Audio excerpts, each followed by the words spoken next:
Terima kasih atas kesempatan yang diberikan kepada saya. Perkenalkan, nama saya Desi Hangkidaya, NIM 18232.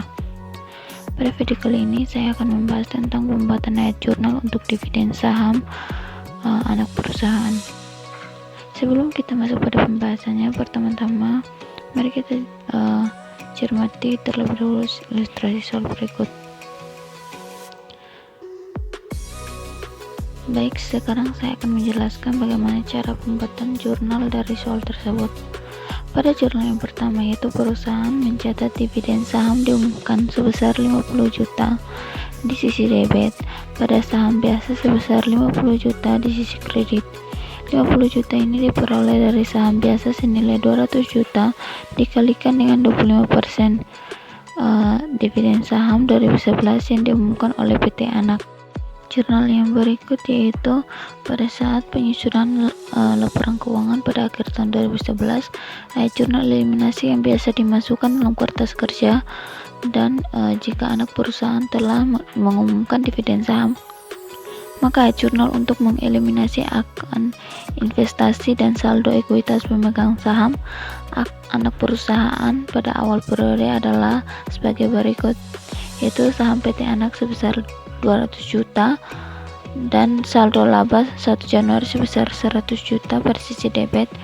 Pada investasi pada saham PT Anak sebesar 240 juta dan kepemilikan minoritas sebesar 60 juta pada sisi kredit, yang mengeliminasi saldo investasi awal, di mana 60 juta ini diperoleh dari 200 juta ditambah dengan 100 juta sehingga hasilnya adalah 300 juta, dan 300 juta ini dikurangi dengan 240 juta sehingga didapatlah 60 juta. Yang berikutnya yaitu dengan adanya pengumuman dividen saham oleh perusahaan, maka semua ayat jurnal eliminasi sama kecuali ayat jurnal eliminasi investasi, yaitu saham biasa PT Anak sebesar 250 juta, saldo laba 1 Januari sebesar 100 juta pada sisi debit, investasi pada saham PT Anak sebesar 240 juta, kepemilikan minoritas 60 juta, dan dividen saham diumumkan 50 juta pada sisi kredit. 250 juta ini didapat dari kenaikan saldo saham sebesar 50 juta sejumlah dividen saham, yaitu ditambah dengan 200 juta sehingga menghasilkan 250 juta. Sedangkan 100 juta merupakan eliminasi saldo yang tidak berubah pada periode di mana dividen saham diumumkan, karena dividen yang diumumkan belum ditutup ke saldo laba, hanya saldo laba awal pada saldo laba yang dieliminasi. Sedangkan 50 juta didapat dari 200 juta dikalikan dengan 0,25 atau 25%. Selanjutnya yaitu pengaruh terhadap periode-periode berikutnya.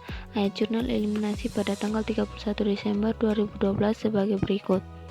Jika PT Anak tidak mengumumkan dividen saham, maka saham biasa PT Anak sebesar 200 juta, saldo laba 1 Januari sebesar 120 juta pada sisi debit, pada investasi pada saham PT Anak sebesar 256 juta, dan kepemilikan minoritas sebesar 64 juta pada sisi kredit, yang mengeliminasi saldo investasi awal, di mana 64 juta ini diperoleh dari 200 juta ditambah dengan 120 juta sehingga hasilnya adalah 320 juta.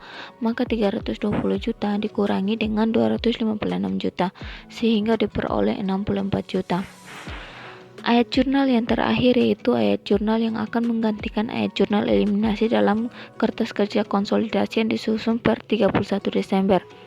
Jika PT Anak akan mengumumkan dividen saham selama tahun 2011, di mana saham biasa PT Anak sebesar 250 juta, saldo laba 1 Januari sebesar 70 juta pada sisi debit, pada investasi pada saham PT Anak sebesar 256 juta, dan kepemilikan minoritas sebesar 64 juta pada sisi kredit, di mana 250 juta ini didapat dari 200 juta ditambah dengan 50 juta karena eliminasi terhadap saham pada ayat jurnal ini lebih tinggi.